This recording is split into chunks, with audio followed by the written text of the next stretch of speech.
আসসালামু আলাইকুম ভিউয়ার্স, আশা করি সবাই ভালো আছেন।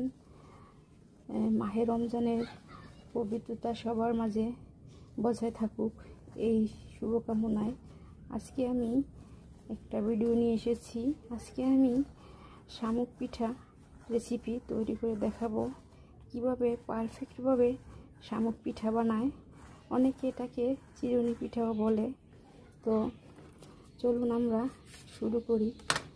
প্রথমে চালের গুঁড়ো সেদ্ধ করে নিতে হবে লবণ দিয়ে, পরিমাণ মতো লবণ দিয়ে চালের গুঁড়ো সেদ্ধ করে নিতে হবে।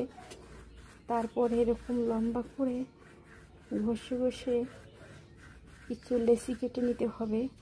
যার কারণে এটা করার কারণ হচ্ছে আপনার সব পিঠাগুলো সাইজ এক হবে, সেজন্য একই সাইজের করে কেটে নিতে হবে।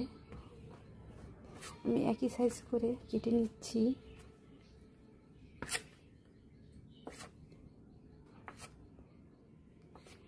এভাবে এক সাইজ করে কেটে নিলে পিঠাগুলো একই সাইজের হবে, দেখতেও সুন্দর লাগবে।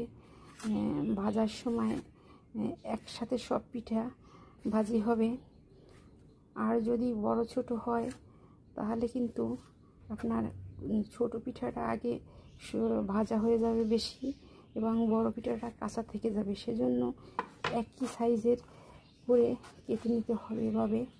এরপর থেকে এটা থেকে আমার ছোট করে বল আকৃতি করে আমি শামুকের মতন বানিয়ে নেব। এটাকে জাস্ট এভাবে করে নেব।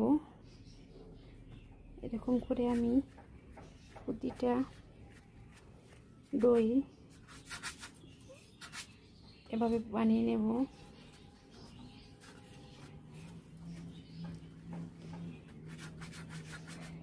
এভাবে করে আমি প্রতিটা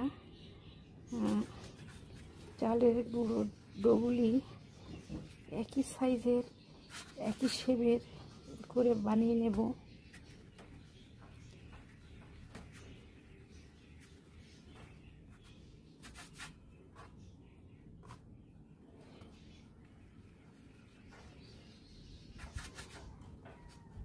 পুরোটা ভিডিও জুড়ে থাকুন, অনেক কিছু শিখতে পারবেন।